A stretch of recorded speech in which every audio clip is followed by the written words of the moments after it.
देशाच्या मातीत बेटे साऊथ डान. ज्या देशाच्या मातीत छत्रपती शिवाजी महाराजांचे शौर्य आहे, ज्या देशाच्या संविधानात डॉक्टर बाबासाहेब आंबेडकरांचे विचार आहेत आणि ज्या देशाच्या रक्तात राजगुरू भगतसिंग सुखदेव यांचं बलिदान आहे, त्या देशाचे आपण सर्व नागरिक.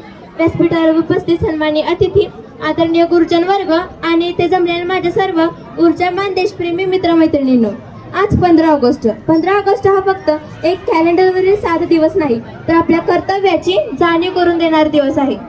आज 79 वर्षानंतरही जेव्हा तिरंगा हवेत लहरतो तेव्हा आपल्याला एकच गोष्ट सांगतो, हे स्वातंत्र्य सहजासहजी मिळाले नाही, तर लाखो वीरांच्या बलिदानातून मिळाले आहे. मी स्वरा जाधव विषय मांडते, माझा भारत माझा अभिमान. भारत हा केवळ एक भूभाग नसून तर अनेकतेमध्ये एकता, हजारो वर्षापूर्वीची संस्कृती, शौर्य, ज्ञान आणि विविधतेतून निर्माण झालेली ओळख आहे. सिंधू खोऱ्यापासून ते आजचा विकसित भारत, यात अनेक बदल होत गेले, पण बदलली नाही ती भारताची संस्कृती. 15 ऑगस्ट 1947 भारत लाखो वीरांच्या बलिदानातून स्वतंत्र झाला. आज आपण भारतीय येथे उपस्थित आहोत ते आपल्याला स्वातंत्र्य मिळाल्यामुळे. आपल्याला स्वातंत्र्य मिळाले म्हणजे आपले कर्तव्य संपले असे तर मुळीच नाही, तर उलट आपले कर्तव्य वाढले आहे. आज भारत काश्मीर ते कन्याकुमारी पर्यंत विस्तारलेला आहे. आज भारताचा सर्वात मोठा रक्षक हिमालय आणि गंगा यमुना त्याची भूमी पवित्र करीत आहेत. आपण इथे जन्मलो हाच आपला खरा अभिमान आहे. भारत आज तंत्रज्ञान, विज्ञान, शेती, शिक्षण, क्रीडा यातच नव्हे तर अंतराळातही आपली ताकद दाखवत आहे.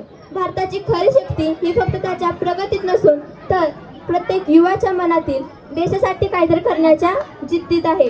आज भारत केवळ विविधतांनी नटलेला देश नाही, तर स्वप्न पाहणाऱ्या आणि ते स्वप्न पूर्ण करणाऱ्या, जिद्द ठेवणाऱ्या प्रत्येक देशभक्ताचा देश आहे.